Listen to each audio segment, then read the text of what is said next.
ఏ సవాలు మీకు మొదలు ఎదురైంది, దాన్ని మీకు అనుకూలంగా ఎలా మలుచుకున్నారు? చేతులు లేకపోవడం అనేది చాలా బాధాకరమైన విషయం సార్. అది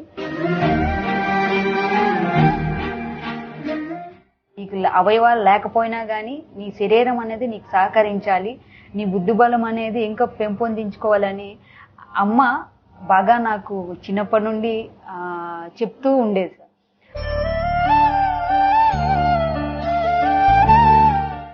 ఆ పాపకి కరెంట్ షాక్ వచ్చింది కదా, ఆ పాపని ఏదో రకంగా చంపేయమనండి, ఎందుకు ఆంధ్రాకి అంత మాట అన్నారా? చంపేయమన్నారా?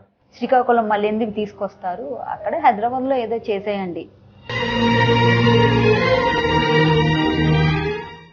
ఎంత టచీగా ఆవిడ చెప్పారు అన్నారు కదా. మీరు ఒక డాక్యుమెంటరీ తీసేప్పుడు శ్రమ మీరు వెనకాల పడి ఉంటారు. అంటే ఎక్కడో మీరు ఒక ప్రాంతం కాదు, ఒక యాస కాదు, భాష ఒకటేనా?